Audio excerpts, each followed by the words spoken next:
Baik, bismillahirrahmanirrahim. Assalamualaikum warahmatullahi wabarakatuh.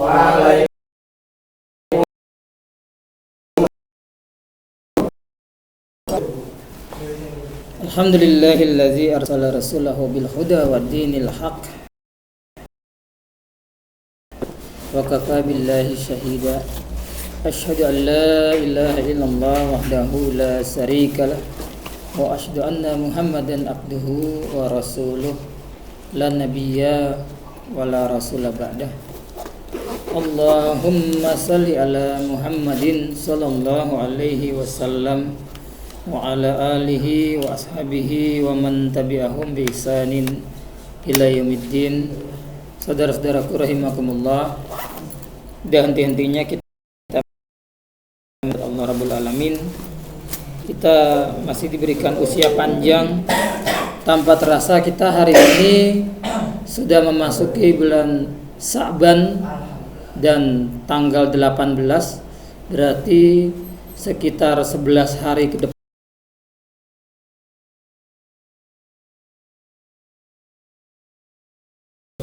Rasulullah tanggal itu 29. Kalau terhalang awan maka genapkanlah menjadi 30 hari. Rasulullah bersabda, sumu li ru'yatihi wa aftiru li ru'yatihi. Berpuasalah kamu apabila kalian melihat hilal tanggal 1 Ramadan, kan gitu. Wa aftiru, berbukalah apabila kalian melihat hilal, kan begitu. Kita berdoa sebagaimana permohonan kita Rajab dan Sa'ban. Allahumma barik lana fi Rajaban wa Sa'ban wa balighna Ramadan wa hasil maqasidana. Ya Allah, berkahi kami di bulan Rajab dan Sa'ban, dan sampaikanlah di bulan suci Ramadan, dan kabulkanlah keinginan kami, kan begitu. Baik, mari kita buka bersama pertemuan siang hari ini, hari Jumat ini, Sayyibul Ayam, dengan Ummul Kitab.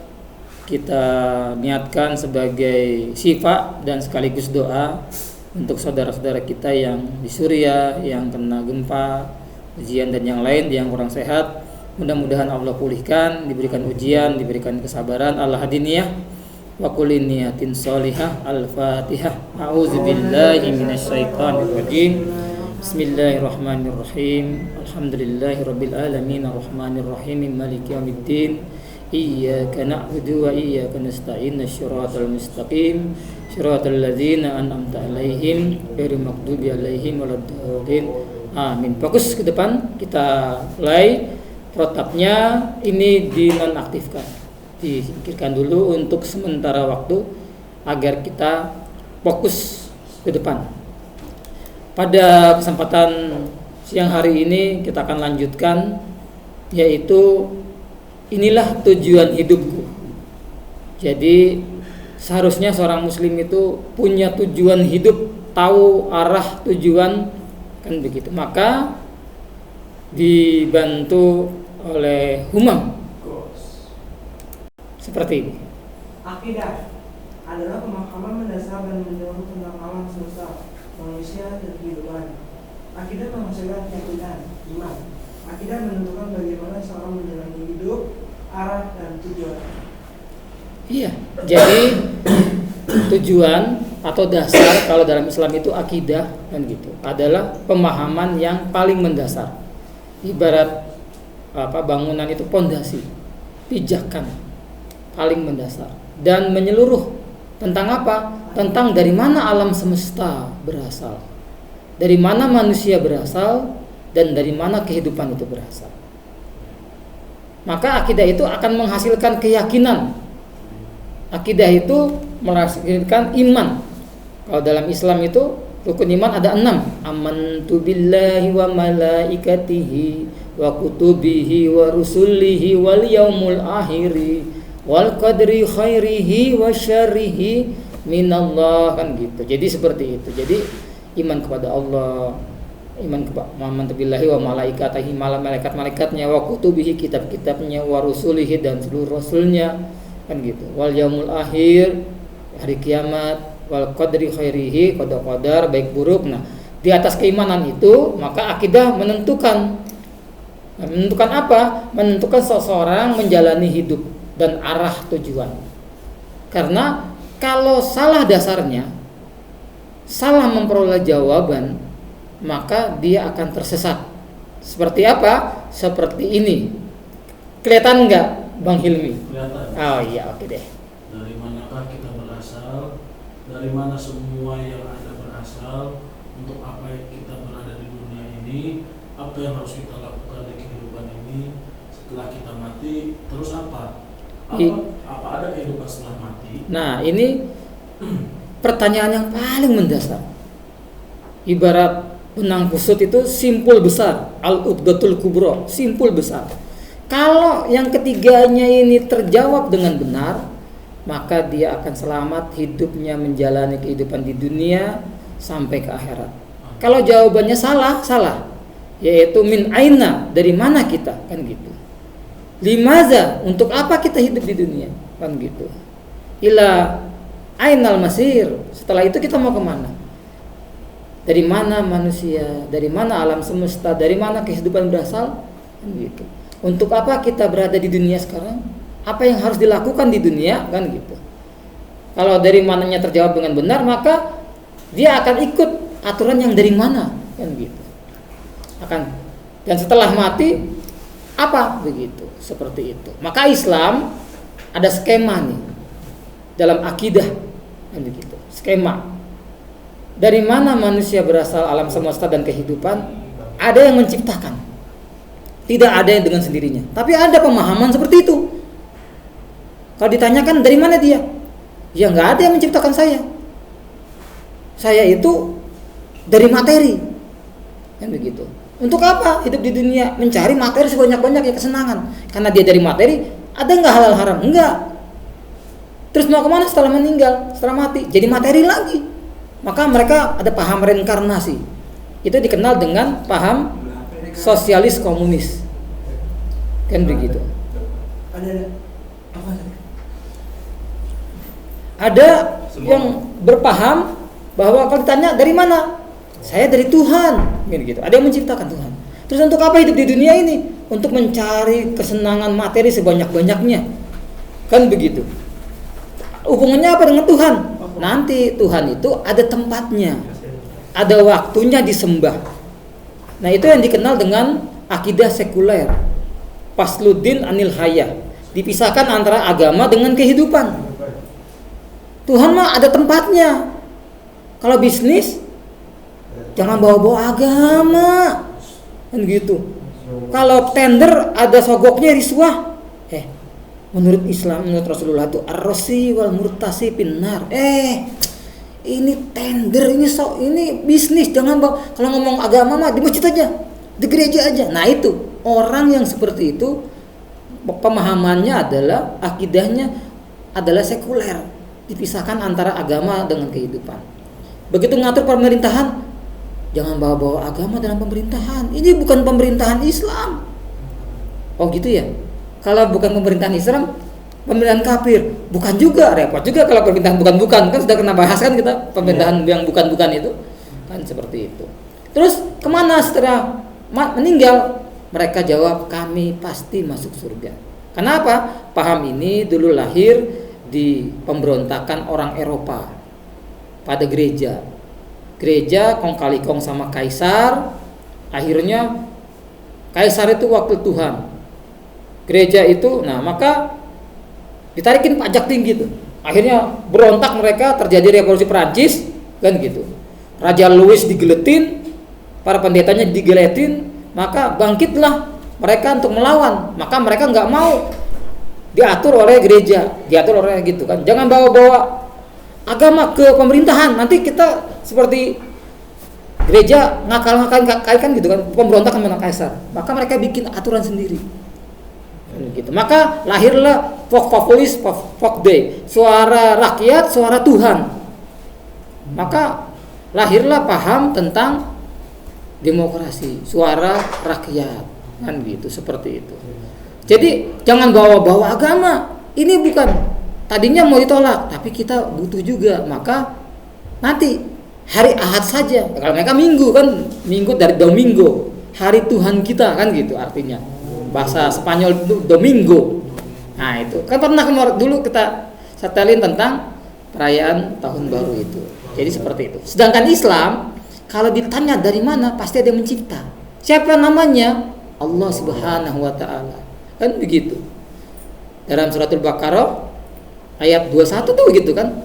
Panggilannya sebagai bukan ya ayyuhallazina amanu. Panggilannya kepada umum. Ya ayyuhan nas kan gitu. Wahai seluruh manusia, su'budu rabbakumul ladzi khalaqakum, sembahlah Tuhanmu yang mencipta. Syarat Tuhan itu mencipta. Kalau dicipta, kalau Tuhan itu harus tidak berawal dan berakhir. Kalau ada awalnya, ada nya, dilahirkan, pasti ada matinya. Masa Tuhan kayak makhluk kan gitu. Seperti itu. Maka dari subudu rabbakumul ladzi khalaqakum, sembahlah Tuhanmu yang menciptakan kamu. Jangan nyembah Tuhan yang enggak pernah mencipta. Waladzina min qablikum, dan orang-orang sebelum kamu, la'allakum tattaqun. Maka setelah dicipta, maka zat yang maha tahu, maha bijaksana itu bikin aturan. Ini perintah, ini larangan, ini dikerjakan. Maka perintah itu, maka dia akan diridai oleh Allah, dia dapat pahala. Akhirnya terpaksa masuk surga. Enak gak tuh? Tapi kalau melanggar aturan Allah, dilarang berzina, malah kata Allah dalam surat Al-Isra, wala taqrabuz zina, malah pacaran. Pacaran itu pintu gerbangnya zina. Pegangan tangan, sehalus sutra, merambat. Kata Rasul, apabila berdua, yang ketiga setan. Nah, kalau bisa duduknya tegak, melihat slide, jangan nyender. Kalau nyender, apalagi habis makan, pulas biasanya. Ya, lihat ke depan ya. Nah, maka melakukan pelanggaran. Akhirnya dia dimurkai oleh Allah. Akhirnya menabung dosa. Karena banyak dosanya, maka masuk neraka. Kan gitu. Maka setelah itu diciptakan. Untuk apa manusia itu diciptakan di dunia? Kan begitu. Maka Allah Subhanahu wa taala berfirman dalam surat Al-Zariyat gitu kan, wa ma khalaqtul jinna wal insa illa liya'budun. Tidak diciptakan jin dan manusia kecuali untuk beribadah. Masa untuk sholat terus? Enggak. Ibadah itu ada dua, ibadah umum, ibadah khas. Ibadah khas itu seperti sholat, puasa, zakat dan yang lain. Ibadah am, seluruh perbuatan yang memakai aturan Allah, mengikuti aturan Allah. Bagaimana? Islam mengatur bagaimana ngatur negaranya, sistem pemerintahan Islam. Islam mengatur bagaimana ekonomi diatur, ada sistem ekonomi Islam. Islam mengatur interaksi antara sesama manusia, ada sistem sosial dalam Islam. Tapi juga namanya manusia tidak luput dari salah dan dosa, ada pelanggaran, maka Islam juga mengatur sistem sanksi, sistem hukum dalam Islam diatur. Kan begitu. Maka semua ada aturannya. Terus setelah itu kemana setelah mati? Kan begitu. Kalau kan kullu nafsin za'iqatul maut. Setiap yang berjiwa pasti akan mati, kan begitu. Mati, terus nanti akan setiap perbuatan itu akan dihisab. Famay ya'mal misqala dzarratin khairan yara. Sekecil zarrah perbuatan baik akan dilihat balasannya. Bahkan kalau perbuatan baik itu oleh Allah dilipat gandakan, minimal 10 kali lipat. Bahkan 700 kali lipat. Bahkan tidak terbatas. Apalagi dalam sebentar lagi Ramadan, kan gitu. Ramadan itu saum itu untukku dan aku, kan begitu. Jadi dilipat gandakan. Sedangkan dosa kalau berbuat hanya satu, kan begitu. Nah, akan dihisab. Oh, kesenggol. Kaget saya. Ini nyala, itu nyala kok. Hilang gitu. Kesenggol kabelnya, enggak apa-apa. Orang ganteng lewat. Iya. Apa yang ibadah am sama ibadah khas? Oh iya. Kalau ibadah umum itu seluruh aturan hidup manusia itu tidak ada yang tidak diatur, baik sistem ekonomi, sistem pemerintahannya, sistem budayanya. Kalau ada pelanggaran, sanksinya juga ada, dicontohkan oleh Rasulullah. Sedangkan yang khas itu ya khusus tersusun dari ada rukunnya seperti sholat, puasa, zakat, haji, kan begitu, dan yang memang ada rinciannya, kan begitu. Sedangkan bermuamalah, interaksi dan yang lain bukan tidak ada aturannya, ada, kan begitu. Ada sistemnya. Maka sistem pemerintahan, sistem pendidikan diatur, sistem ekonominya diatur, tidak berbasiskan riba, tidak berbasiskan utang luar negeri, kan begitu. Bagaimana sumber daya alamnya diatur oleh Islam. Mana kepemilikan umum, mana kepemilikan negara, mana kepemilikan individu, kan begitu. Kayak sekarang ini sebenarnya Freeport dan yang lain itu tidak boleh dikasih asing dan asongan, itu nggak boleh. Itu milik umum, kata Rasulullah SAW. An-nasu syuraka'un fis salasin. Masyarakat berserikat 3 hal. Al-ma'u, air. Gak ada yang gak butuh air. Maka air itu kalau bisa murah, bahkan gratis. Kalaupun bisa tuh kayak di Eropa itu, di barat, diputar langsung bisa minum. Karena logam beratnya sudah dihilangkan. Wakala'u, padang pengembalaan, kayu yang ada di hutan, emas yang ada di hutan, itu milik umat, dikembalikan kepada milik rakyat, kan begitu. Dikembalikan apa? Pendidikan gratis, kesehatan dan segalanya. Apalagi wakalau gitu. Wanaru, api, sumber tambang, barang tambang, emas, semua seperti itu. Maka nanti orang yang melakukan amal soleh dan amal salah akan diperhitungkan. Nanti ada akhirat, ada hisab, kan begitu. Yang baik masuk ke surga, yang jahat masuk ke neraka, adil, karena sudah diberikan potensinya sama. Tapi kalau akidahnya, dasarnya tidak terjawab dengan benar, begitu, salah, ayo. Akidah yang benar, salah dulu.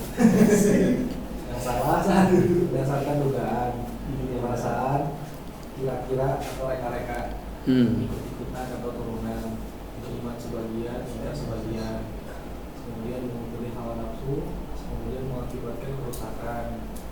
Akidah yang benar adalah hasil berpikir yang mendalam, bukti yang kuat, argumen yang pasti dan logis, beriman 100%.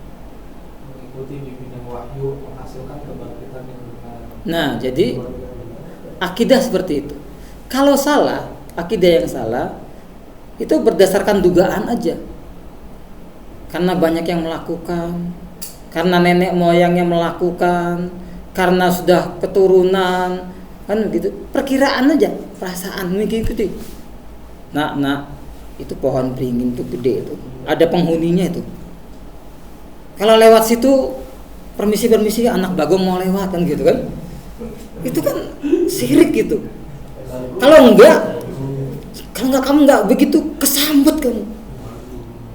Kalau di Jawa kalau ada hajatan itu akan ada takir. Di situ ada kue-kuehan, ada apa, ada uang ditaruh di perempatan jalan. Supaya apa? Nanti yang punya hajatan itu tidak kesurupan. Begitu. Itu musyrik, enggak boleh. Gitu. Ada sesaji dan yang lain. Hanya ikut-ikutan perkiraan. Kenapa begitu? Ya karena nenek moyang kita begitu. Kita begitu. Kita ini petani. Kita bersyukur sama Sang Hyang Sri, Dewi Padi. Maka ada sedekah bumi. Kalau tinggal di tepi pantai, kemudian pantai selatan, Nyi Roro Kidul, maka ada sedekah laut. Kepala kebo dilarung. Untuk Nyi Roro Kidul katanya. Kalau enggak ngamuk. Nah, itu ikut-ikutan keturunan, hanya ikut-ikutan aja, kan begitu. Atau dia ngaku sih dia seorang muslim, tetapi dia ambil yang enak-enak saja. Beriman sebagian dan mengingkar sebagian. Berat nih, kan begitu. Maka kata Allah, orang yang ngambil jalan tengah itu justru ulaika humul kafiruna haqqo. Kan begitu. Kafir dengan sebenar-benarnya kafir, kan begitu. Kita diminta secara kafah masuknya malah separoh-separoh. Atau Al-Baqarah ayat 85 kan gitu. Apa tu'minun nabi ba'dil kitab wa takfurun nabi ba'di? Apakah kamu beriman dengan sebagian kitab dan ingkar sebagian yang lain? Kata Allah, paman jaza, nggak ada balasannya. Kecuali hizyun bil hayatid dunya, nista. Nista itu lebih sengsara dari sengsara kan gitu. Ya, wa yaumul qiyamah yuradduna. Nanti hari kiamat dikembalikan pada siksa yang berat kan begitu. Juga hanya ikutan hawa nafsu. Kebanyakan orang melakukan ya banyak ya ikut aja lah kan gitu, tanpa dasar, dan juga mengakibatkan apa? Yang akidah yang tidak benar itu mengakibatkan kerusakan, mengakibatkan cara penyembahan yang tidak benar, cara berekonomi yang tidak benar, cara berkeluarga yang tidak benar, cara beraturan hidup yang tidak benar. Maka yang benar bagaimana? Yaitu hasil dari berpikir yang mendalam sampai mendalam. Kan gitu.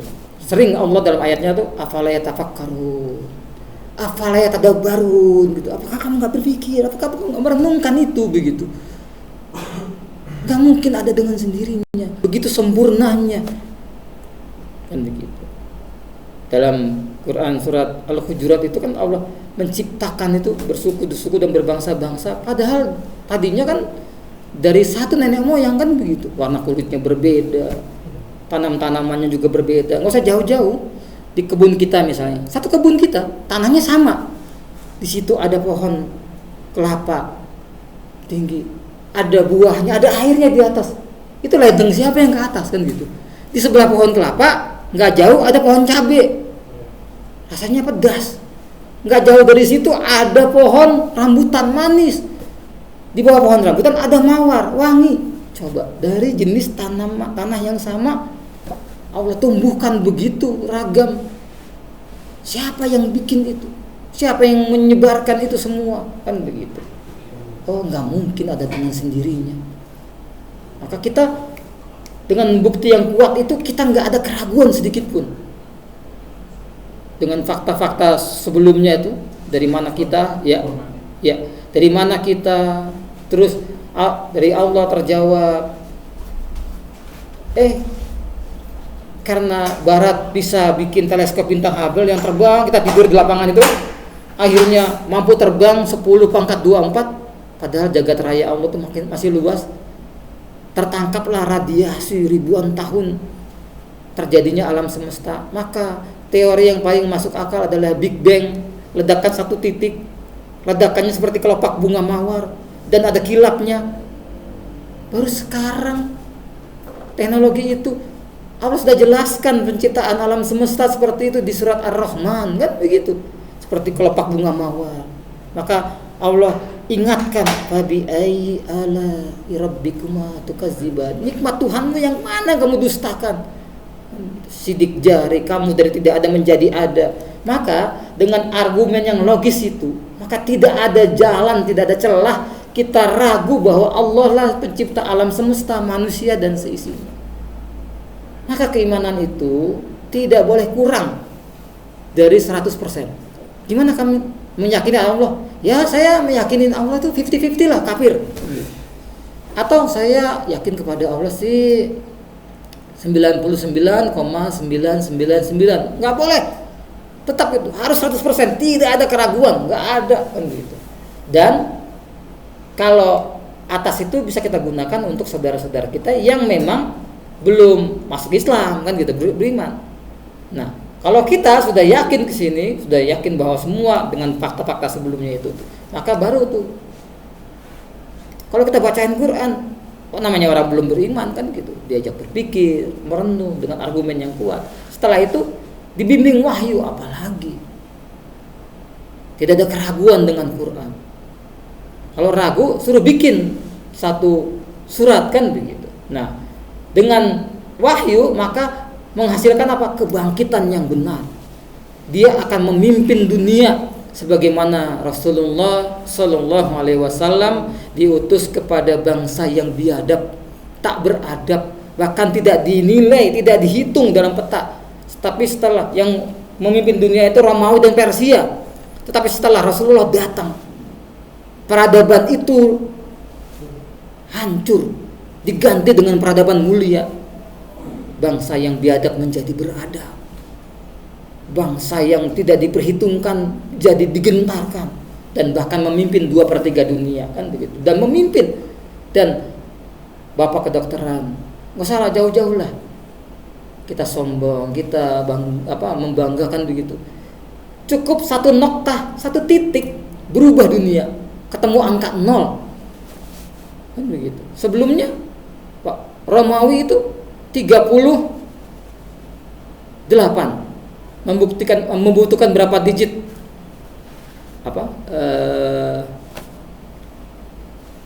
Humam.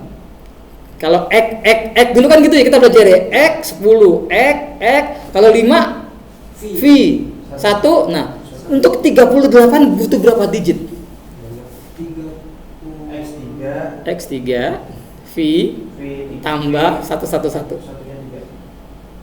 Berapa tuh? Iya. Membutuhkan 7 digit, 7 baru ek. Sedangkan setelah itu yang kita ketahui sekarang 38 hanya 2 digit itu, 3 dan 8 itu sebenarnya digital Arabik. Tanyalah, ketik ini angka apa sih, akan ketemu namanya digital Arabik. Iya, sumbernya bukan begini dulu, tapi yang Arab itu dulu. Yang sekarang itu 33 sama 02 itu 8 itu adalah terjemahan dari digital Arabik itu. Terus ketemu angka 0, berubah dunia. Titik, satu nokta. Coba tanya, bapak kedokteran dunia siapa? Avicenna, Ibnu Sina. Kan begitu. Jadi ya, maka seseorang yang tertunjuki akidah, tertunjuki kebenaran, mereka rela meninggalkan keyakinan sebelumnya. Bahkan dia rela mengubah dari biadab menjadi beradab. Ada orang yang membunuh orang tuh enteng banget, yaitu Yakuza. Kenal Yakuza? Gangster mana itu? Nah, kita lihat saudara-saudara kita yang ketemu akidah yang benar. Oh, ini dulu ya, sebelum abis ini ada filmnya. Akidah adalah fondasi, akidah adalah landasan, akidah adalah sumber dari nanti pemikiran di atas dibangun. Sedangkan akidah Islam bersumber dari kalimat tauhid, la ilaha illallah Muhammadur Rasulullah, tidak ada ilah selain Allah. Maka dari keimanan sumbernya, Rabb kita yakin bahwa nanti akan dibangun sistem pemerintahannya, keluar hukumnya yang mulia.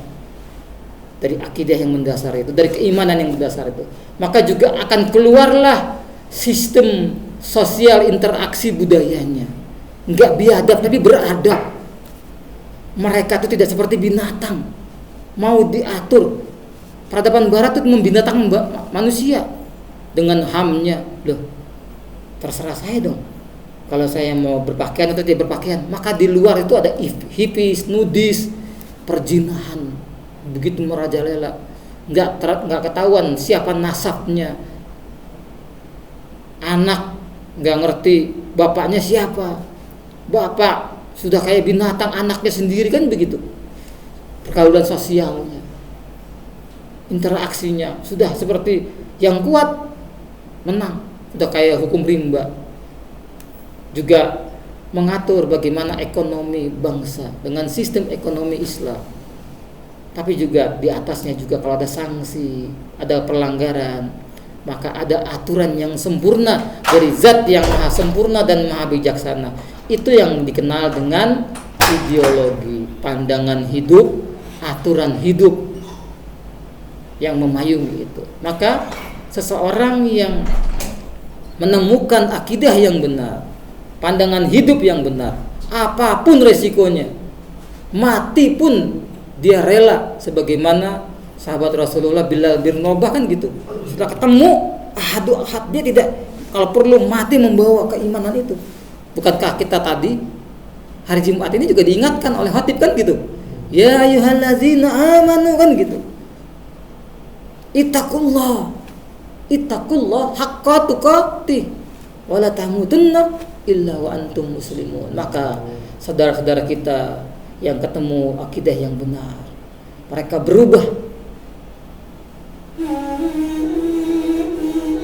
Ini sebelumnya, ini sesudahnya.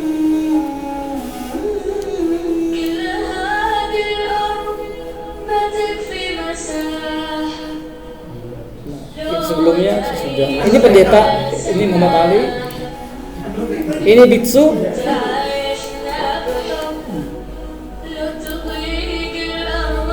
ini Cat Stephen, ini Yusuf Islam, ini pendeta, ini biarawati,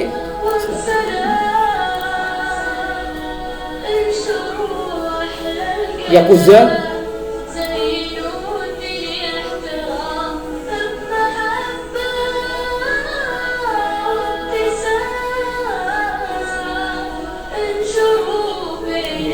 juang media sosial. Itulah mereka. Mereka. Yang itu satu bagian tadi potret. Hah? Oke lah. Apa yang mau komeks itu?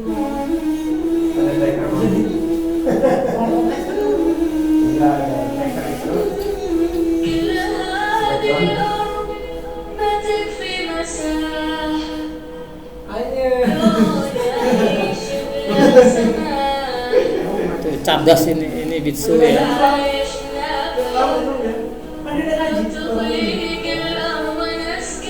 Ini luar biasa nih beliau, Cat Stephen, jadi Yusuf Islam, nyanyi rock.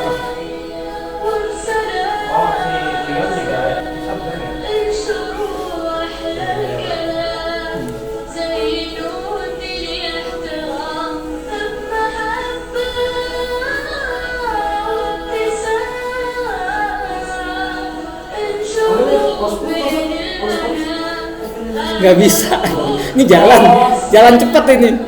Emang untuk hanya sekilas saja nanti ya. Baik ya, seperti itu. Maka mari kita renungkan, apakah hidup kita sudah sesuai dengan tujuan penciptaan? Sesuai enggak Allah menciptakan kita? Sesuai enggak jalan hidup kita? Sesuai enggak apa yang diinginkan oleh Allah Subhanahu wa taala? Kan begitu. Siapa yang menciptakan kita? Mungkinkah kita ada begitu saja dengan bentuk yang sempurna? Coba kita lihat mata kita, ada dua, lubang hidung kita ada dua menghadap ke bawah. Kalau sekarang repot nih musim hujan kalau ngadep ke atas kan gitu ya. Telinga ada dua, diletakkan yang luar biasa. Kok coba lihat, kok mulut cuma satu. Jadi harus suruh berpikir nih. Banyak yang kita lihat, kita masukin ke otak kita. Haruskah yang kita lihat harus kita omongin semua? Seseorang sudah dikatakan berdusta kalau setiap yang dia dengar, dia lihat, dia omongin semua itu. Kata Rasulullah, ada filter harusnya dilewatkan ronda otak. Yang dia lihat baik apa buruk. Kalau yang saya lihatin, saya omongin, berpahala apa berdosa ya? Yang saya dengar ini baik apa buruk kan gitu. Yang saya cium ini kan gitu. Kalau ada di ruangan ini aja misalnya, kalau AC nggak dihidupin, teman kita buang angin, kita tambah sengat, tambah sadar tuh, siapa nih yang kentut nih? Kok seram, kentut itu bau kan gitu. Tapi kalau dia yang buang angin, maaf saya gitu, dia pasti diem kan gitu. Nggak selalu apa yang kita cium, apa yang kita lihat, kita omongin semua. Dipikir dulu nih, gitu. Kalau ngomong saja harus kita renungkan. Tanda itu beriman kepada Allah dan yaumul akhir. Kata Rasulullah, man kana yu'minu billah. Tanda orang itu beriman kepada Allah wal yaumul akhir, kul khairan. Kalau ngomong yang bagus, mikir nih. Kalau saya ngomong berpahala apa berdosa ya? Tapi kalau timbang saya ngomong nyakitin orang, menjadi biang kerok, menjadi pemecah umat, bukan penyatu, lebih baik diam. Oh yes. Tanda man kana yu'minu billahi wal yaumil akhir, kul khairan au yasmut. Atau diam. Begitu. Maka dari itu Al-Khaliq, Sang Maha Pencipta, Maha sempurna, Maha bijaksana. Siapakah Sang Pencipta itu? Saya kurang suka ini sebenarnya. Namanya nama-nama Tuhan. Saya sebutkan pelan-pelan. Tuhan, Tuhan, Tuhan, Tuhan, Tuhan. Jadi apa? Hantu. Saya cepatin deh. Tuhan, Tuhan, Tuhan, Tuhan, Tuhan, Tuhan, hantu. Tapi ini dan 99 namanya yang kita kenal Asmaul Husna berubah, potong leher saya. Allah, Allah, Allah, Allah. Ar-Rahman, Ar-Rahman, Ar-Rahman, Ar-Rahman, Ar-Rahim. Itu baru namanya ya. Belum sifat yang melekat di nama itu. Allah itu Ar-Rahman, Maha Pengasih. Semua dikasih. Mau beriman, mau kafir, mau nyembah Allah tapi mau tidak menyembah Allah. Tapi Ar-Rahim, sayang nanti dulu. Ini hanya khusus untuk orang yang beriman. Namanya dan sifat yang melekat di nama itu sempurna. Ar-Rahman, Ar-Rahman, Ar-Rahim, Ar-Rahim, Al-Malik, Al-Malik, Al-Qudus, Al-Qudus, Al-Qudus. Tidak berubah. Sempurna. Maka dari itu zat yang maha sempurna itu menurunkan buku petunjuk juga yang sempurna. Kita ulang-ulang supaya ingat. Karena ini tulisan Quran bahasa Arab. Ada yang menduga bikinan orang Arab atau dibawa oleh Rasulullah. Ini karangan Muhammad.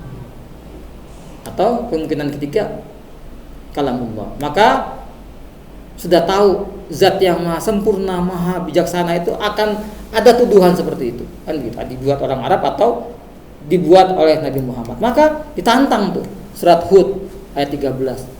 Kalau mereka mengatakan Quran itu bikinan Muhammad begitu. Bikin 10 surat, maka diturunkan 1 surat. Bahkan Allah ingatkan, andai kata manusia dan jin berkumpul nggak akan mampu. Di suratul Baqarah juga begitu, apabila kalian ragu kepada hamba kami Muhammad, maka bikinlah sebuah surat mim misli seumpama wad'u suhada, ajak menolong selain Allah. Tapi di sini Allah kunci. Fa illam taf'alu, kata Allah. Jika kamu tidak dapat membuatnya, pakai kata lan nih. Walan taf'alu, dan selama tidak akan kamu akan membuatnya. Coba, luar biasa. Kalau masih ragu, ya ini ditantang. Maka dari itu Bang Muhajir, dengan demikian kita meyakini secara pasti bahwa satu, ada yang menciptakan manusia alam semesta dan kehidupan itu Allah Subhanahu wa taala.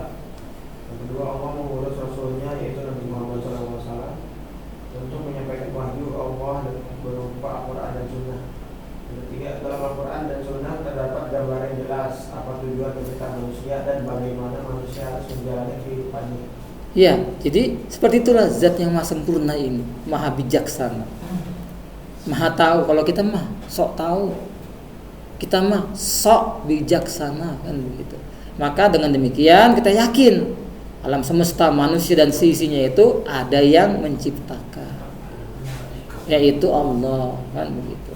Dan Allah, zat yang maha sempurna, maha bijaksana ini tahu betul agar manusia itu bisa menjalani perintah Allah dan Rasul Allah, maka perlu ada contoh, perlu ada yang membawa risalah. Maka Allah mengutus Rasul yang membawa risalah aturan hidup, kan gitu. Dan orang ini ya manusia biasa juga supaya bisa dicontoh, kan begitu. Tapi ada kelebihan beliau Nabi dan Rasul. Maka dalam Quran surat Al-Ahzab Allah mengingatkan kita, laqad kana lakum fi Rasulillah uswatun hasanah. Telah ada pada diri Rasul uswah hasanah, contoh suri teladan yang terbaik. Gitu. Liman kana yarjullah, bagi orang-orang yang yakin akan bertemu dengan Allah, wal yaumul akhir, di Quran surat Al-Ahzab itu, dan hari akhir, fazakkarallahu katsira, zikirnya yang banyak. Zikir itu tidak harus memutar tasbih di masjid. Tapi begitu dia mau makan baca bismillah enggak? Begitu dia bermuamalah dia riba tidak? Begitu cari pasangan dia berzinah tidak? Dia pacaran tidak? Itu zikir. Ingat, dimanapun Allah tahu, dimanapun Allah melihat. Bahkan kita bawa malaikat 2, Raqib dan Atid, waskat, diawasi malaikat. Tapi kebanyakan orang diawasi malah nekat. Kenapa? Yang mengawasi sama yang diawasi sama-sama sepakat. Kamu kan tempat basah, tambahin 0. Kita anggarkan 10 juta, tambahin 0 di depan. Jangan gitu. Udahlah 50-50. Lahirlah korupsi berjamaah. Dia tidak merasa diawasi karena kalau kamu tangannya kamu tahu, kamu dapat bagian. Uang tutup mulut. Coba. Serasa tidak diawasi. Serasa Allah tuh nggak ada di situ. Serasa mereka tuh serasa menghadap Allah tuh hanya di masjid doang. Begitu seorang muslimah juga begitu. Dengan pakaian seksi, rok kelihatan di atas dengkul dan yang lain. Begitu panggilan azan, dia langsung ke masjid, dia pakai mukena. Karena mau menghadap Allah, ditutup auratnya. Setelah itu dia buka, kok dibuka? Kan tadi menghadap Allah. Serasa di luar itu dia boleh mengumbar aurat, tidak terikat dengan hukum Allah. Maka Nabi Muhammad turun untuk membuat contoh terbaik dirinya dan keluarganya, kan begitu. Dan para sahabatnya, dan beliau membawa Al-Quran, dan Al-Quran masih global, diperjelas oleh As-Sunnah, implementasi dari Al-Quran. Maka dalam Al-Quran dan As-Sunnah terdapat gambaran yang jelas bagaimana mengatur masyarakatnya, mengatur negaranya, mengatur keluarganya, mengatur ekonominya, semua ada. Tapi sebaliknya kalau tidak mau pakai aturan Allah, nyungsep, tersesat. Nah, satu-satunya agama. Oh, nanti kita bagikan kan? Ya, mudah-mudahan nggak macet ya. Nah, satu-satunya agama, nanti slide-nya juga kalau PDF kalau macet. Satu-satunya agama dan ajaran yang benar, yang dihasilkan dari proses berpikir mendalam. Dari mana alam semesta, manusia dan kehidupan. Kamu nggak mikir apa? Kan gitu. Apakah kamu nggak melihat bagaimana Allah menciptakan ibil, unta, kan gitu. Walayan duruna ilal ibili kaifa hulikat. Wa ila sama langit. Kalau ini namanya apa ya? Langit, dia butuh dinding. Tapi langitnya Allah tidak butuh penopang. Kan begitu. Mikir bagaimana bumi didatarkan oleh Allah, padahal bulat, dihamparkan, kan begitu. Memiliki bukti yang nyata, memiliki argumen yang pasti. Maka seseorang muslim tidak boleh sok bijak. Oh, semua agama benar kok, menuju Tuhan yang sama. Padahal kata Allah dalam Al-Quran, inna dina indallahil Islam. Agama yang dirilis sisi Allah, Islam. Jangan fanatik lah, kan gitu. Salam itu serasa nggak cukup dengan salam penghuni surga. Dia salam lengkap. Mungkin kalau di Indonesia agamanya 10, semuanya nggak ada contoh dari Rasul. Assalamualaikum warahmatullahi wabarakatuh, salam penghuni surga. Salam sejahtera, omso. Aduh ya Allah, udah 3 pecel. Shalom. Pimpinannya begitu diikutin sama. Jangan ikut-ikutan. Al-Quran dibakar. Tenang aja, Al-Quran itu mulia. Dibakar tidak jatuh hina. Al-Quran mulia, Allah memang mulia, Rasul mulia. Tapi kalau kita tidak membela, bukan Allah rugi dan kita yang terhina. Dipertanyakan keimanannya, kok Quran dibakar nggak marah, Rasul dilecehkan, nanti di akhirat nggak diaku. Nauzubillah min zalik. Maka masalah tadi tentang seperti salam gitu kan ya. Iya. Kita mulai tahu pertanyaan nih, Ustaz. Iya. Kita kan di Indonesia itu kan ya pastinya yang diakui itu ada 5 agama. Iya. Contoh misalkan kita di posisi sebagai pejabat atau DPR atau sebagai presiden contoh. Kalau misalkan kita tidak salam mengikuti mereka ataupun tidak seperti panjang seperti itu, seperti salam karena kita Islam, kita salam Islam saja. Terus kalau bisa yang jadi pertanyaan itu, kalau kita tetap seperti itu nanti akan ada namanya konflik, tidak menghargai. Mungkin bisa jadi sampai ada peperangan seperti di Poso, peperangan seperti yang di tempat-tempat Maluku dan yang lainnya. Itu bagaimana, Ustaz? Kan kita kan kalau dalam usul fikih kita kan kalau misalkan kita dihadapkan dengan 2 mudarat, kita ambil yang paling kecil. Itu maksudnya bagaimana gitu? Iya, baik.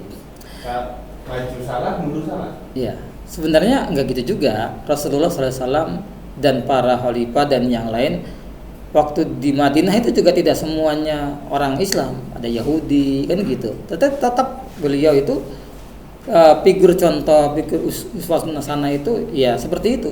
Dan sebenarnya yang disebut tadi itu konflik itu bukan karena salam. Bukan. Dan konflik di Poso itu ini coba bertahun-tahun di tengah-tengah pemukiman Kristen. Ini nggak pernah ada konflik, nggak pernah ada serangan. Tapi begitu ada dari luar untuk merusak kerukunan dan yang lain, jangankan gitu. Di Irian Jaya waktu kita saudara-saudara kita sholat Idul Adha, tiba-tiba ada serangan dari belakang yang membunuh. Itu kepala-kepala suku saja tidak mengarahkan itu. Yang OPM itu enggak. Selama mereka itu bukan, konflik itu justru diciptakan dari luar supaya bikin chaos. Supaya apa sih? Targetnya adalah supaya mereka itu bisa masuk intervensi. Seperti itu. Jadi tidak ada bukti nyata dalam sejarah bentangan 13 abad lebih kan gitu. Hidup rukun nggak pernah tuh gara-gara salam itu menimbulkan gitu. Dan itu sekarang kreasi itu kan timbul sekarang ini aja. Dan siapa bilang orang kafir itu marah dibilang kafir? Pemimpin Hindu, pemimpin yang lain, kami juga sebagai agama, kami menganggap kafir umat Islam karena di luar agama kan gitu. Kami nggak marah. Bahkan Ustaz Adi Hidayat mengatakan bahwa orang yang paling ahli bahasa Arab itu Abu Jahal, Abu Lahab dan Abu yang lain itu paham betul dan mereka tidak tersinggung dengan kul ya ayyuhal kafirun. Kenapa harus dirubah menjadi muwatin sebagai warga negara? Enggak ada itu kan seperti itu. Tidak pernah ada konflik dalam rentang sejarah yang indah itu. Al-Faruq, Khalifah Umar bin Khattab, saat beliau kan memang sering inkognito, turun ke bawah, turba. Pas jalan-jalan begini lihat Yahudi, kakek-kakek meminta-minta, kamu ngapain minta-minta? Kan gitu. Ya Khalifah, saya minta-minta ini untuk membayar jizyah. Oh, ya Allah. Sampai harus minta-minta. Masa muda dia bayar jizyah. Maka dipegang tangannya, dibawa ke Baitul Mal, dicatat.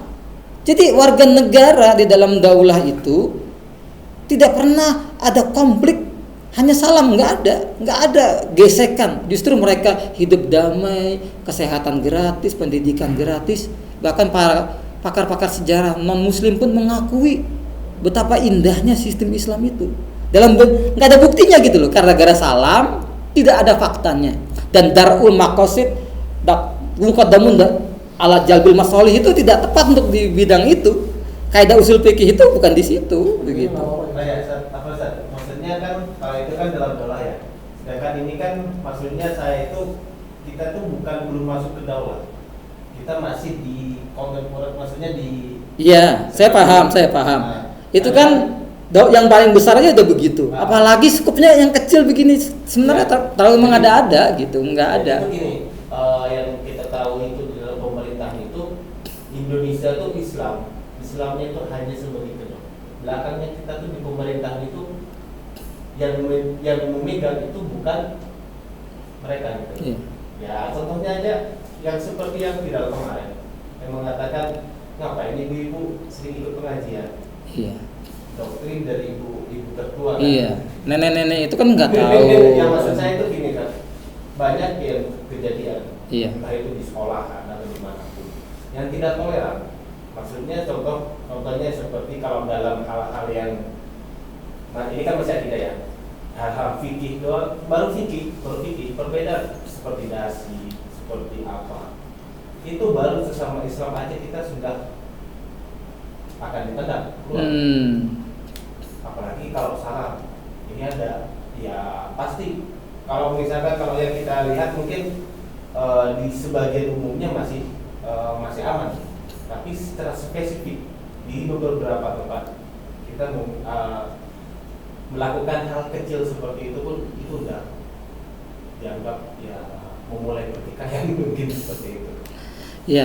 Ya pokoknya ginilah, selama bentangan Indonesia juga dibangun dengan itu kan konflik-konflik sekarang itu konflik yang disengaja ditimbulkan, dipicu, tapi secara yang paling mendasar bukan dari pemahaman mereka ya, ketidakintoleran. Islam itu paling toleran. Bahkan satu-satunya, karena Rob kita itu maha tahu tadi itu, justru dalam Quran surat Al-Kafirin itu paling toleran, paling lembut itu. Saya pernah didatangin pendeta dari sekte Yahuwa. Saya tanyakan Pak Pendeta, ngapain datangin saya? Pak Pendeta perintah Injil kan, saya bilang. Iya. Dan saya dianggap domba tersesat kan? Iya, udah. Pak Pendeta bawa Injil, kita bukain Injil kan gitu. Coba Pak Pendeta buka Ulangan 18:18. Apa Pak Pendeta yang Pak Pendeta pahami di situ kan gitu. Kayaknya sok banget gitu ya, sok kenal gitu. Padahal itulah yang diomongin oleh gurunya Ustadz Zakir Naik, Ahmad Dedak, dialog dengan pendeta. Ulangan 18:18 itu tentang berita tentang akan datangnya Rasulullah kan gitu, akan turunkan firmanku dan mengatakan, katakanlah, bacalah kan gitu. Aku tidak bisa membaca. Pendeta ngerti nggak itu?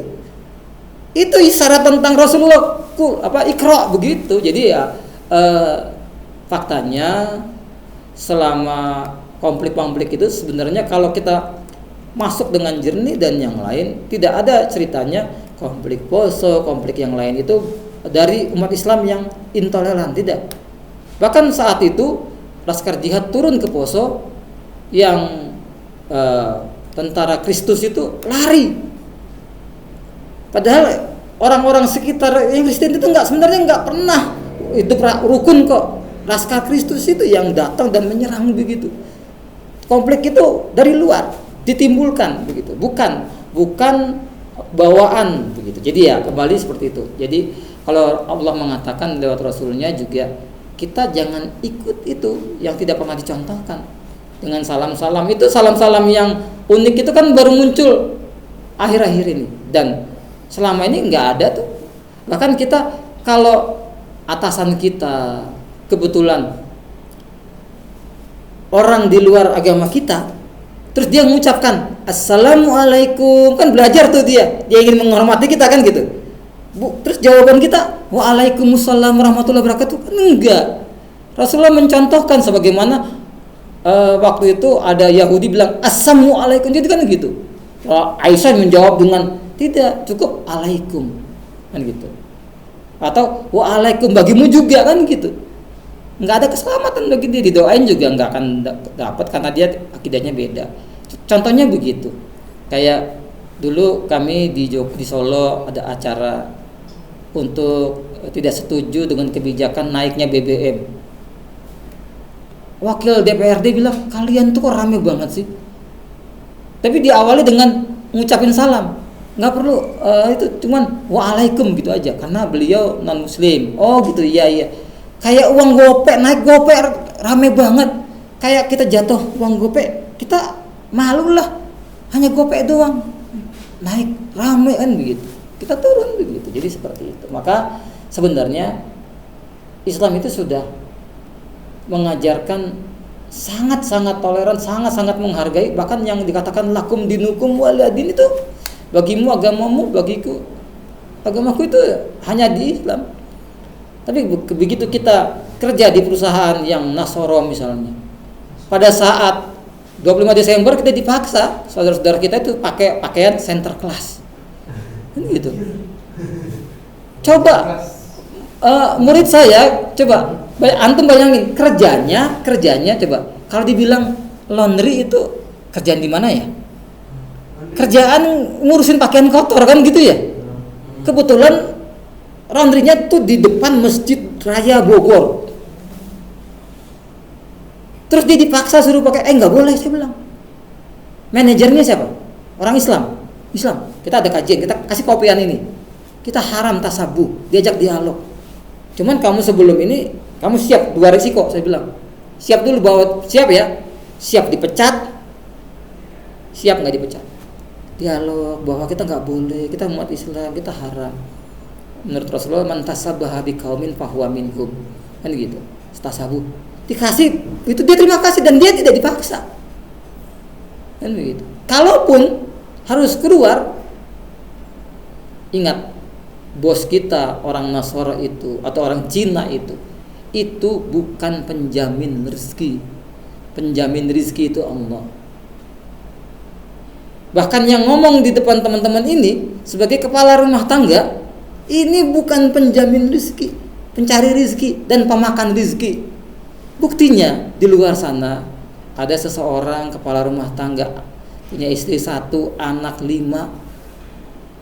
Karena dengan izin Allah akhirnya dipanggil, matikah istrinya, matikah anaknya, karena suami itu bukan penjamin rezeki.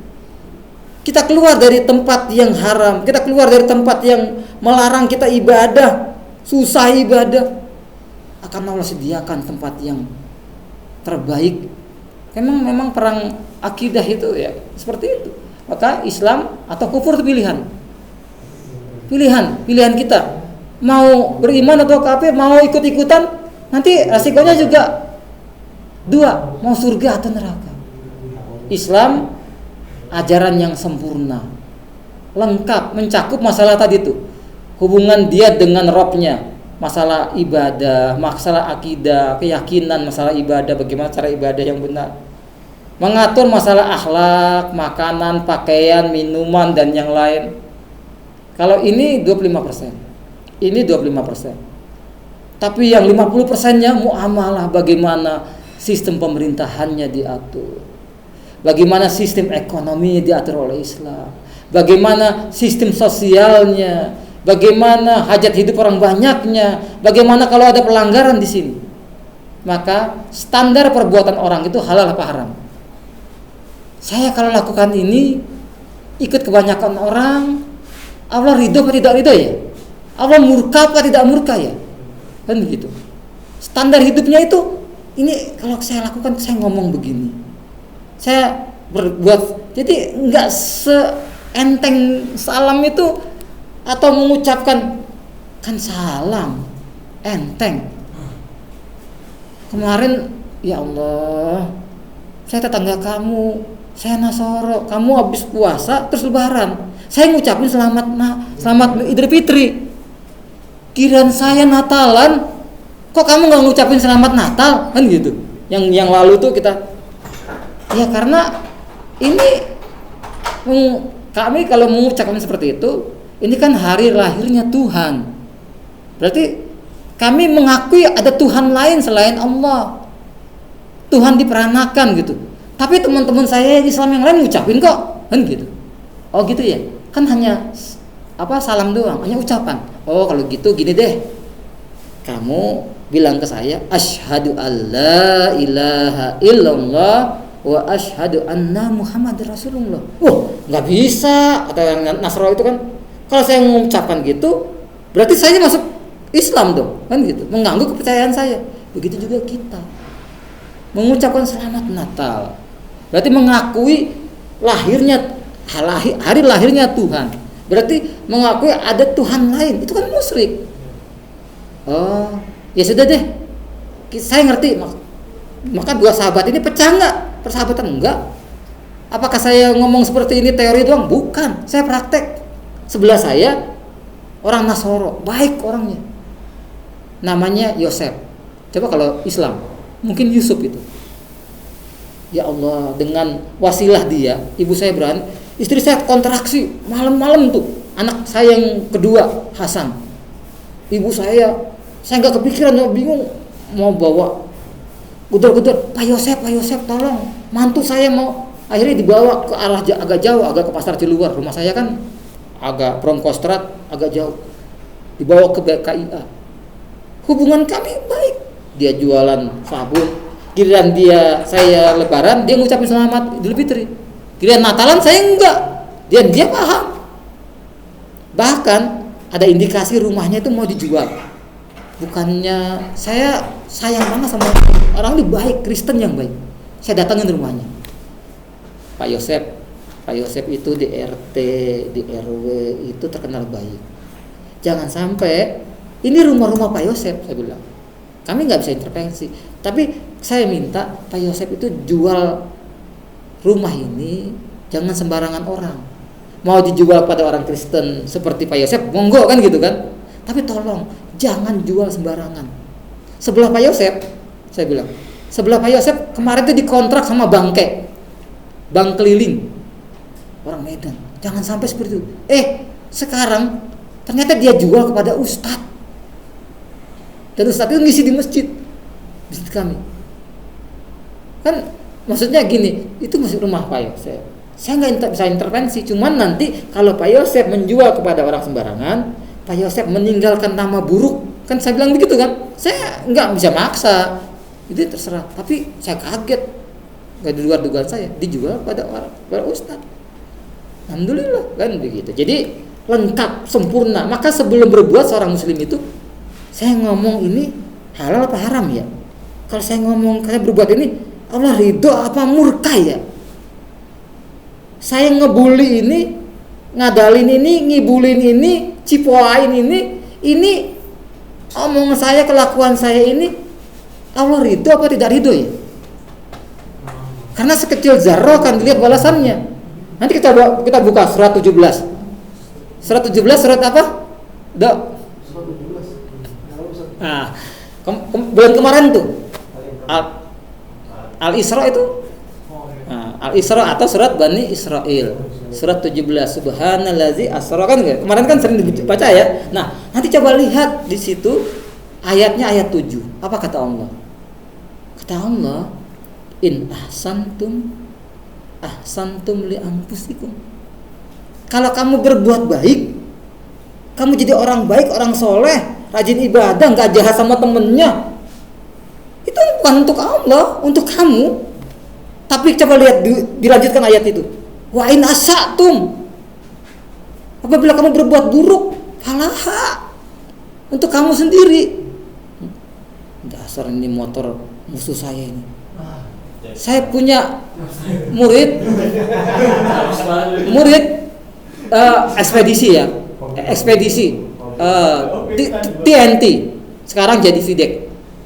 Orangnya jujur. Ke Jakarta.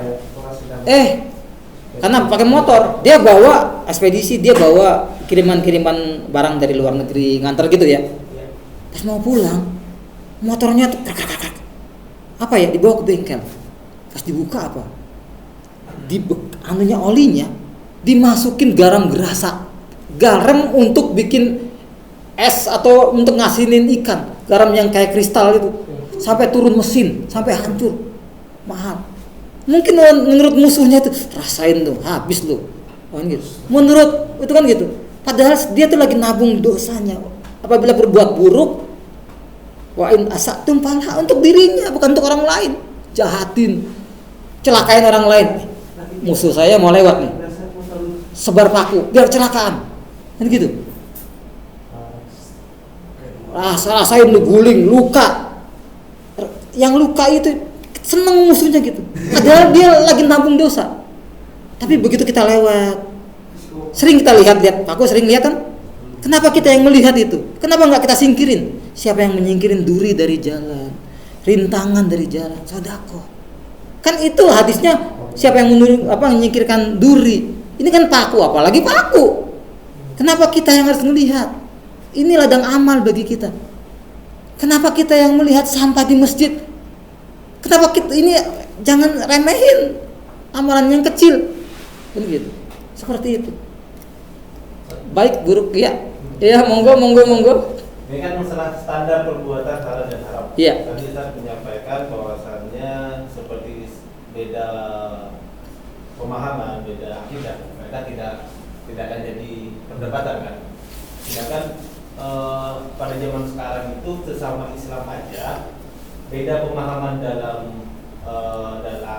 fikih, ya terutama fikih. Contohnya seperti orang tahlilan tidak tahlilan, seperti kunut tidak kunut, baca Bismillah ini jahar atau tidak. Kan?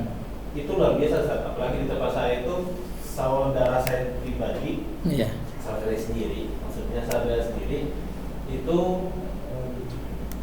hampir mau dibunuh gara-gara itu.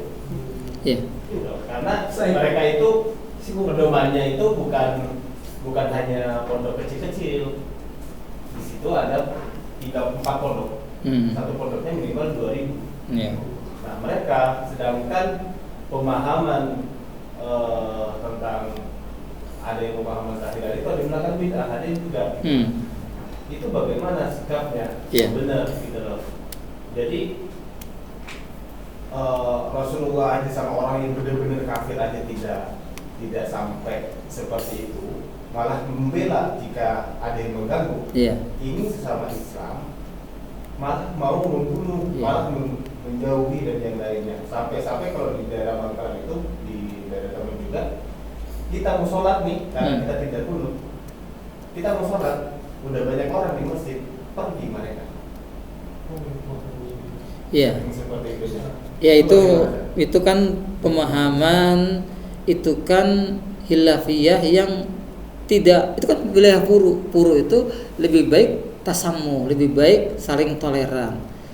Imam mazhab saja, Imam Syafi'i dan Imam Ahmad bin Hanbal atau Imam Malik misalnya, Imam Syafi'i mengatakan kalau tidak kunut itu sujud sahwi. Tapi begitu diundang di majelis yang tidak kunut, beliau mengimamin, beliau nggak kunut, bukan masalah. Pentolannya saja begitu. Terkadang kita itu kurang bijak menyikapi itu begitu. Terus kalau kita bermakmum, kita nggak kunut, niat kita salat berjamaah, seharusnya kan kita ikut imam, kan begitu. Imam kunut, kita kunut, kan begitu. Tapi kalau kita nggak kunut, boleh nggak? Ya boleh aja, tapi tidak dapat jamaah, itu munfarid, kan begitu. Saya mau jamaah, kok nggak kunut? Nah, ini penting dalam pelajaran fikih mazhab.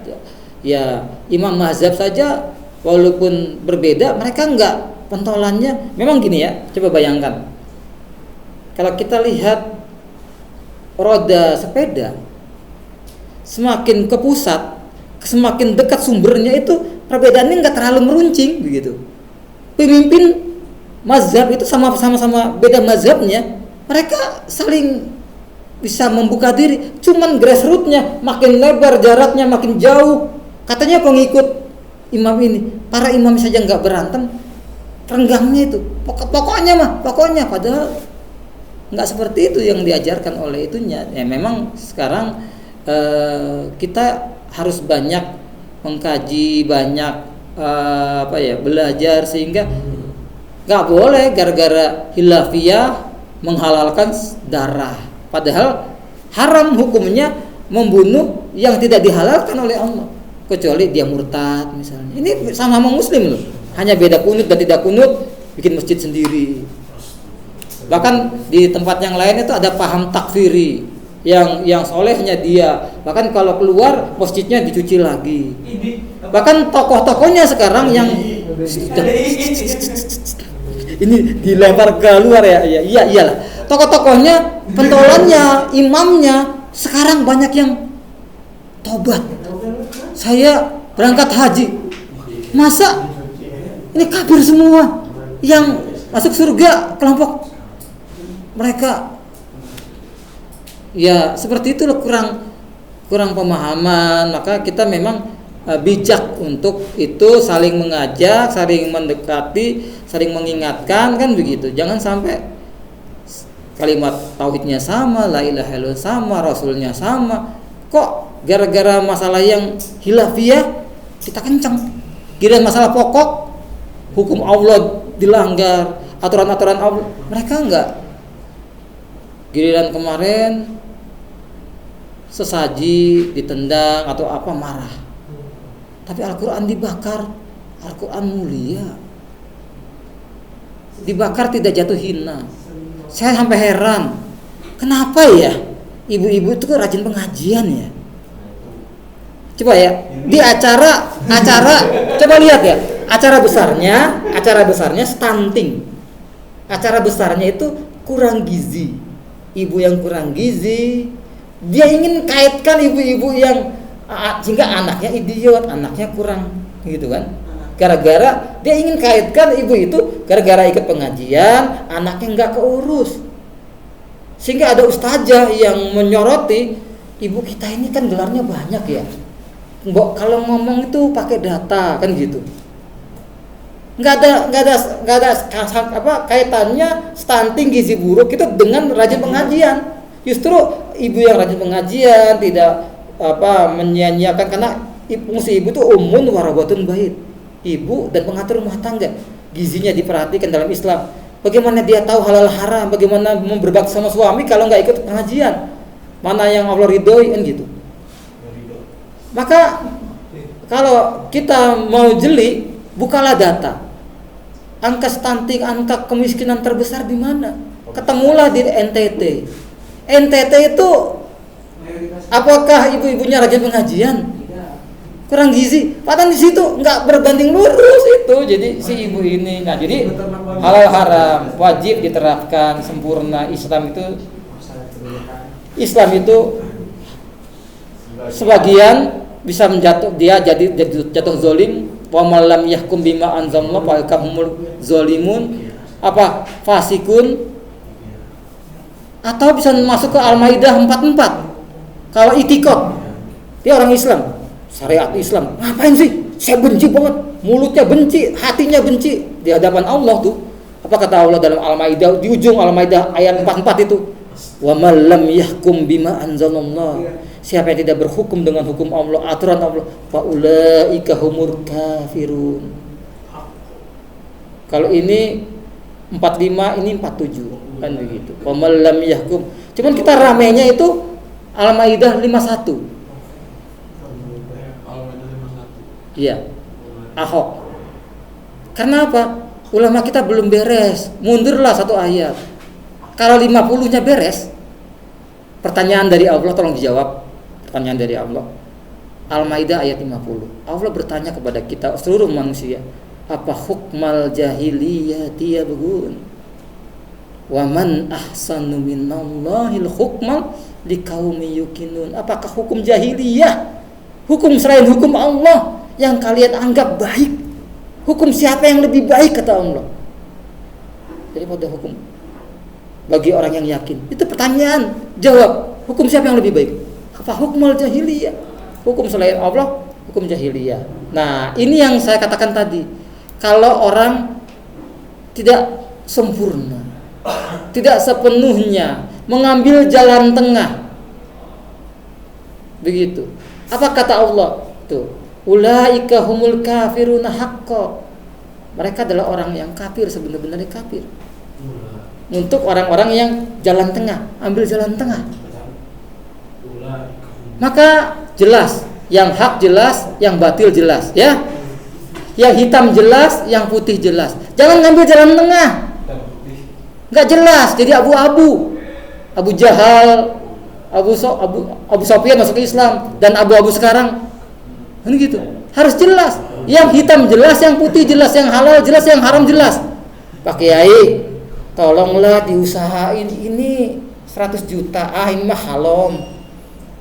1 miliar jadi halal itu. Ada orang yang menjual agama itu dengan samanan qalila.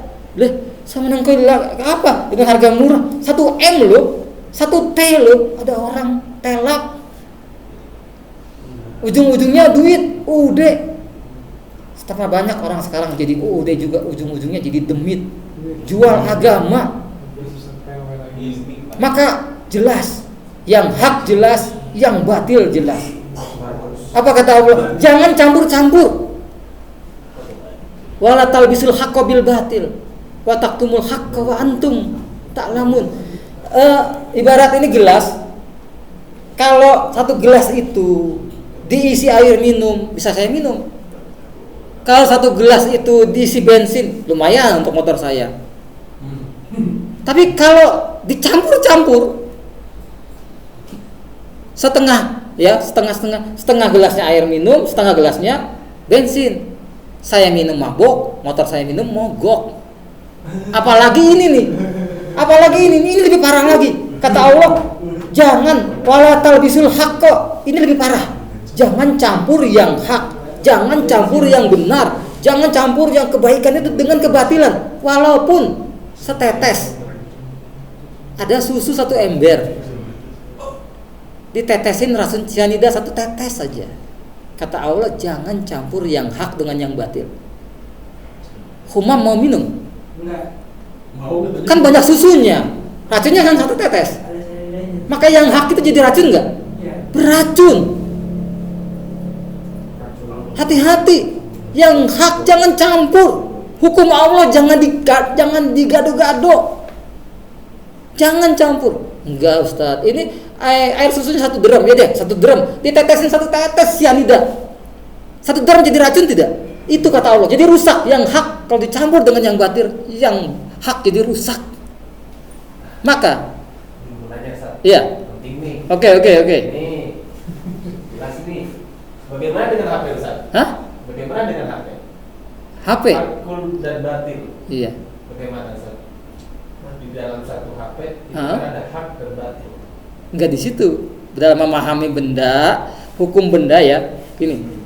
Dalam Islam ada kaidah dalam benda al aslu hukum asal Iya. fil asya ibaha mubah malam yarid dalilut tahrim selama tidak ada dalil yang mengharamkannya. Contoh, semua daging halal. Ternyata Allah katakan wah hinjir, wadamu kan gitu. Begitu juga HP. Ini benda. Tinggal pemanfaatannya. Pengoperasian ini sekarang hati. Apa fungsinya? Enggak ada apa-apa kan? Ngaca Ustaz bisa. Enggak, ini maksudnya sekarang enggak ada. Kalau saya hidupkan Quran, Iya. jadi Quran enggak? Iya. Jadi bisa dimasukin masuk ke kamar mandi dalam keadaan hidup begini. Jadi Quran. Tapi kalau saya matiin di dalam apa nih? Dalam kepala Pak Imam ada Qurannya enggak? Ada kan? Tapi boleh nggak kepalanya masuk ke kamar mandi? Boleh. Tapi begitu yang di dalam ini dibunyiin di dalam kamar mandi, boleh nggak? Halal apa haram? Kita ada dalam kitab kita. Ini namanya hadar. Benda. Ya, Ustaz. Maksudnya gini. Menghukumi benda TV gitu ya. Ya. Maksudnya kan itu kan saya kan dapat ada yang berbeda-beda. Ya. Tapi kan yang kita intinya dari situ ketika kita menyimpan sesuatu yang baik dan yang buruk maksud saya, Iya. kita disatukan di dalam satu tempat. Contoh, mungkin ada video-video kurang bagus. Yang satu ceramah-ceramah, yang satu Al-Quran. Ada di dalam satu tempat. Nah itu kan. Terus itu bagaimana? Terus ada yang bilang juga ketika sholat itu nggak boleh kita taruh di anggota tubuh. Iya. Karena takut khawatir di handphone tersebut itu ada hal yang tidak baik. Begitu. Itu kan ada beberapa tuh. Nah, Iya. bagaimana menurut ya penjelasan ke kita? Iya. Kita itu yang mana yang benar? Itu kan tayangan. Itu kan seperti itu. Tapi taruh katalah ini nih nggak usah kita nyimpan, kita buka Facebook saja. Kalau kita lihat sih ada acara yang Islaman atau apa, ada tayangan sek-sek gitu kan gitu. Iya kan? Ada tayangan yang nggak benar kan? Sebenarnya itu kita yang menggunakan itu, kita mau menikmati itu apa tidak, kita tahu mana. Nggak usah disimpan. Ini kita lagi berselancar di medsos. Saya kaget begitu liarnya itu. Maka bahayanya kalau ini dipegang anak-anak itu betul-betul liar. Ini seperti pisau. Ya, kita gunakan pisau ini untuk memotong hewan kurban pada saat Idul Adha. Pisau netral, pisau tajam. Penggunaannya kita yang menggunakan, kita yang melihat, kita mau kita koleksi ada Quran, terus juga kita iseng-iseng kita koleksi tayangan esek-esek, ngapain juga lagi? Enggak, kita koleksi juga ada. Nah, kitanya ini, maka tadi tuh standar haram-haram, mata kita ini kita mau gunakan untuk melihat yang halal apa yang haram. Maka begitu kita melihat yang haram berbuah dosa. Begitu kita melakukan itu, pisau juga gitu. Pisau ini bisa mengiris cabai, tapi juga bisa mengiris leher ustad, bisa nusuk. Jadi seperti itu pisau, benda, penggunaan benda sebenarnya. Kita kayaknya nanti kita diskusi di luar aja ya. karena saya mau endingkan dikit sebentar lagi asar. Itu hukum benda ada kaidahnya. Al aslu fil asya'il ibaha malam yari dari tahrim. Sedangkan hukum perbuatan yang kita yang menggunakan al aslu fil af'al, hukum perbuatan taqayyud. Nah, ini kita di sini nih terikat dengan hukum syara. Mata kita gunakan untuk apa? Mulut kita. Nah, kembali ke sini, maka tadi dari yang ini yang hak itu, maka Islam itu adalah hanya Islam yang diterima. Kan gitu. Siapa yang mencari wa may yabtaghi ghairal islami dinan fala yuqbalu, enggak, siapa yang mencari agama, aturan hidup, pedoman hidup selain Islam enggak akan diterima. Di akhirat termasuk orang-orang yang rugi, aturan hidupnya, pandangan hidupnya seperti itu. Maka sekarang silakan deh harga matian. Nih, semua yang kamu sebut harga mati akan sia-sia saat kamu di sini nih, di tempat ini nih. Di sini harga mati hanya iman. Di sini harga mati itu hanya Islam. Di sini harga mati hanya Quran, hanya Allah. Ada orang harga mati konstitusi di atas kitab suci. Nauzubillah min zalik. Kok bisa gitu? Keimanannya di mana? Harga mati itu hanya Islam. Ini setiap Jumat diingatin oleh khatib Jumat. Ya ayyuhallazina amanu ittaqullah haqqa tuqatih wa la tamutunna illa wa antum muslimun. Jangan mati kecuali kamu dalam keadaan Islam. Maka dari itu Islam itu inilah, jangan pernah terbeli. Semua agama benar, bertentangan dengan ayat ini nih. Semua agama benar, semua agama baik. Loh, Allah mengatakan inna dina indallahil Islam. Tapi kita toleran, kita hubungan baik, dicontohkan oleh Rasulullah. Rasulullah tidak pernah jahat sama Yahudi. Bahkan siapa yang mengganggu kafir zimmi, yang hidup berdampingan seperti menggangguku, kata Rasulullah. Kan coba seindah itu. Tidak pernah, sehingga orang masuk Islam dengan kebijakan Rasulullah SAW. Maka la ilaha illallah Muhammad Rasulullah harga mati. Mati di atas ini. Siapa yang akhir hayatnya mengucapkan la ilaha illallah, maka dakhulal jannah. Pak, nyebut Pak, but nanti gitu. Pak, la ilaha illallah, enggak, itu HTI.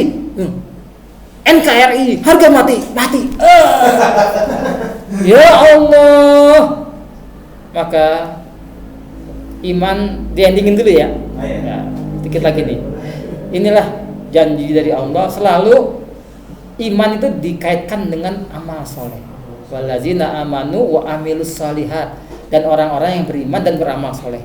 Tidak cukup kita beriman, cukup kita percaya dengan Allah, tetapi sholat kagak, puasa kagak, aturan pemerintahan tidak pakai aturan Islam, ekonomi tidak pakai aturan contoh Rasulullah, keluarga tidak diatur dengan aturan Islam. Maka apa kata Allah? Kami akan masukkan mereka yang beriman dan beramal soleh itu ke dalam surga yang mengalir sungai-sungai. Kenapa sungai-sungai?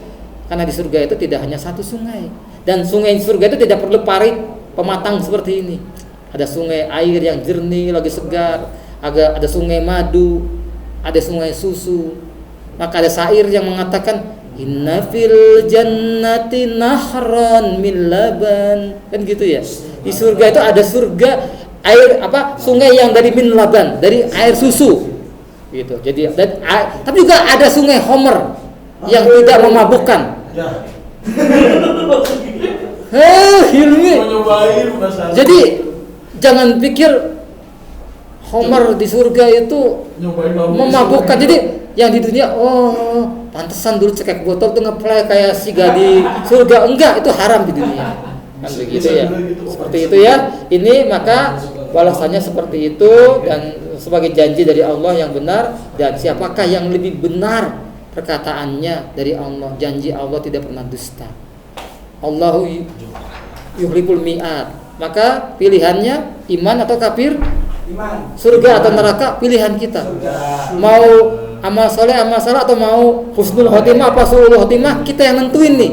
Famay ya'mal misqala dzarratin khairan yara, banyak khairnya Tapi begitu dia, saya banyak ibadah nih, mau jinah dikit-dikit begitu jinah, Kebanyakan. bukan. Begitu dia jinah, begitu dia dicabut nyawanya di situ. Begitu dia niat mau murtad, kepleset, ya Allah, hati-hati. Astagfirullah. Baik, begitu dosa. Kalau memang tidak ada manusia yang bersih dari dosa, maka dosa jangan ditambah. Istighfar, tobat. Rasulullah minimal 100 sampai 70 kali istighfar, padahal maksum. Iman jangan dikurang. Baik, begitu yang bisa kami sampaikan. Silahkan kalau ada yang ingin ditanyakan, ini sudah masuk asar. Iya, silakan. Kan tadi kan kalau kita mau masuk Islam itu kan mau masuk surga itu harus iman ya kan? Iya. Terus bagaimana kalau misalkan orang hanya Islam? Maksudnya Islam itu gimana ya? Mereka nggak ayo kata-katanya, ayo. Yang mereka itu saya bilang nggak iman karena mereka tuh Islamnya ngikut-ngikut. Iya. Tapi dia bersyahadat. Iya. Maksudnya kan Islamnya, tapi tidak beriman. Apakah dia masuk surga atau tidak? Iya. Terus udah. Itu aja sih. Ya. Kata Rasulullah SAW, setiap yang di dalam dadanya ada keimanan kepada Allah pasti masuk surga, pasti. Tapi kan bukan langsung kan gitu. Ingat, akan setiap sekecil zarah akan dihisab. Nanti bagaimana orang itu tidak hanya beriman tapi tidak beramal soleh, ya mungkin banyak dosanya, maka akan ditimbang nih. Bahasa Allah tuh, siapa yang banyak amal berat timbangan kebaikannya, dia beruntung. Lihat, zat yang maha sempurna beda sama kita. Kalau ada perkataan seperti ini, siapa yang banyak amal solehnya berat timbangan kebaikannya, beruntung. Sebaliknya enaknya kan kita kan, siapa yang lebih banyak amal salahnya kan gitu kan, enaknya gitu kan. Siapa yang banyak buruknya, oh enggak, Allah tidak pernah menggunakan kata-kata kasar, kata-kata buruk. Tapi sebaliknya apa? Coba lihat, saya lupa ayatnya. Siapa yang ringan timbangan kebaikannya, paham dengan bahasa ini? Siapa yang berat timbangan kebaikannya, dia beruntung. Siapa yang ringan timbangan kebaikannya, timbangan kebaikannya ringan, berarti yang berat apa gitu. Gak usah bilang berat, karena kata-kata buruk itu lebih banyak melekat gitu loh. Kamu jahat, kamu buruk, kan gitu. Itu dasar anak setan. Padahal itu anaknya dia sendiri. Kalau anaknya agak cerdas, Pak, saya kan anak bapak. Kalau saya anak setan, Bapaknya setan dong. terus setannya siapa ya? Saya anaknya setan. Nah gitu. Jadi pasti masuk surga. Tapi mampir dulu, ibarat baju kotor, kita ingin naikkan ke lemari, baju yang banyak lumpurnya itu bisa nggak? Enggak. Direndam dulu, dikucek dulu. Kata Allah, kata Rasulullah, ada orang yang dimasukkan surga beda sama orang yang masuk surga. Dimasukin. Mudah-mudahan kita dimasukkan, nggak pakai dihisap dulu, dibuang dulu kotorannya. Maka kata Rasulullah, kalau doa itu jangan tanggung-tanggung. Minta surga yang tertinggi, Jannatun Firdaus. Aras Allah, Jannatun Firdaus di sini kan surga ada 8. Jannatun Firdaus yang 7 di bawah, mengalir sungai-sungai, sekapling sama Rasulullah. Ya Allah, betapa indahnya, betapa nikmatnya. Maka kata Aisyah, siapa yang mengamalkan Quran surat Al-Mu'minun ayat 1 sampai 10, jaminannya yang ke-11 kan gitu. Qad aflahal mu'minun, sungguh beruntung orang beriman. Nah itu. Seperti apa? Alladzina hum fi sholatihim khashi'un, orang yang khusyuk dalam salatnya. Walladzina hum anil lagwi muridun, meninggalkan perbuatan yang lagun, yang sia-sia, tongkrongan, habisin waktu, main sekak. Itu ya Allah, saya sedih dah tua, ya Allah, main sekak, mikirin papan hitam putih. Panggilan azan Allah, takut dia disekak oleh Allah. Ya Allah. Tapi subhanallah, itulah dangkalnya pikiran manusia ya. Dengan izin Allah, si kakek ini betapa rajinnya sholat. Pas subuh dia terpeset. tiba-tiba terserang stroke. Dibawalah ke rumahnya. Ustadz, saya sedih Ustadz, saya nggak bisa sholat. Bapak nggak apa-apa, Bapak yang lain kangen sama Bapak sholat di rumah karena Bapak masjid. Insya Allah masjid juga merindukan Bapak. Pahalanya nangis dia. Dan di akhir hayatnya itu dia rajin ibadah, rajin istighfar, rajin. Saya bilang, ya Allah, nggak bisa ninggalin papan catur sebentar kayak. Tapi Allah itu berkehendak lain, luar biasa. Ya gitu. Betapa indahnya orang yang mati meninggalnya itu membawa ketaatan, nangis gak bisa ke masjid, saya pengen ke masjid itu. Kepleset pagi-pagi. Saya dengar, ya Allah, Bapak itu. Ya, betapa indahnya kalau kita dipanggil Allah dalam keadaan beriman, beramal soleh. Selama kalimat tauhid itu ada di dalam dada kita, asal nggak munafik ya. Kalau munafik, kata Allah bukan kata saya, ada ayatnya. Innal munafik fi darkil asfali minan nar. Di kerak neraka yang paling dasar. Surat Al-Baqarah kalau dibagi ayat 1 sampai 5 orang beriman. 6 dan 7 ini orang kafir. Coba lihatlah Allah sayangnya sama kita. 8 sampai 20 Allah jelaskan tipe orang munafik.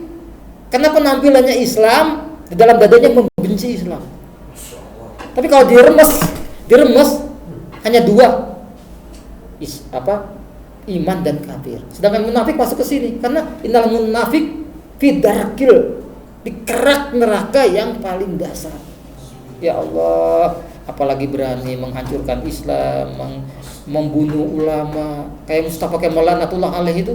30 ulama digantung hidup-hidup. Bahkan mayatnya itu enggak diterima bumi.